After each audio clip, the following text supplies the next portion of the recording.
President Trump said on Saturday that he had fired Michael T. Flynn, his first national security advisor, because he lied not just to the vice president but also to the FBI. The president has long asserted that he fired Mr.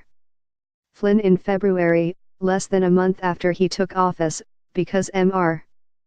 Flynn had lied to Vice President Mike Pence over whether he talked with the Russian ambassador, Sergei Kislyak, about sanctions imposed on Russia by President Barack Obama.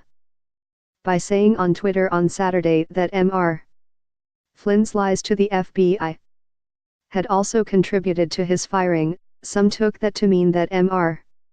Trump was acknowledging that he had known in February that Mr. Flynn was untruthful with the Bureau's agents. Any such admission would be important in light of Mr.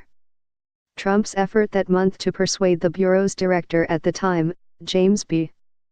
Comey, to drop the investigation into Mr. Flynn. But White House officials said that Mr. Trump was merely acknowledging what had happened the day before, Mr.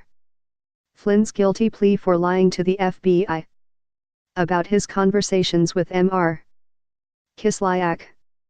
While Mr. Trump's tweet on Saturday raised questions about what he knew, he did not actually write it, according to two people briefed on the matter. It was composed by his top personal lawyer, John Dowd, who was in contact with Mr. Trump on Friday and Saturday, trying to calm him after Mr. Flynn's guilty plea. Mr. Dowd apologized to White House officials for the tweet, saying he should have been more careful with his language in trying to parrot a statement released on Friday by another Trump lawyer, Ty Cobb. It is not clear that Mr. Trump was ever told that the FBI believed that Mr. Flynn had lied in his interview with agents. Shortly after the acting Attorney General, Sally Q. Yates, told the White House counsel, Donald F.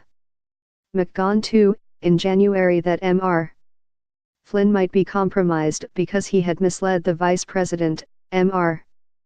McGahn briefed Mr. Trump, according to two people familiar with the matter.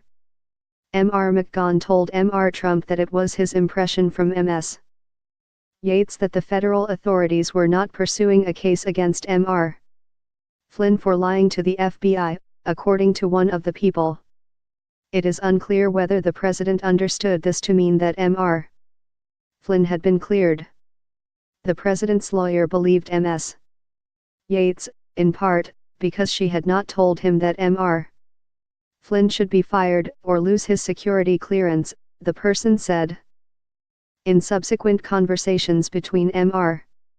Trump and Mr. McGahn about whether Mr. Flynn should be fired, Mr. Trump did not cite Mr. Flynn's truthfulness with the FBI. Going against his aide's wishes, Mr. Trump spoke to reporters outside the White House on Saturday. But he only repeated his contention that there had been no collusion with Russia. The Saturday tweet, however, was quickly seen as off the mark by a number of White House aides. Since firing Mr. Flynn, Mr. Trump has insisted that his national security advisor did nothing wrong by talking with the Russian ambassador. He repeated that in his tweet. It is a shame because his actions during the transition were lawful, he said. There was nothing to hide.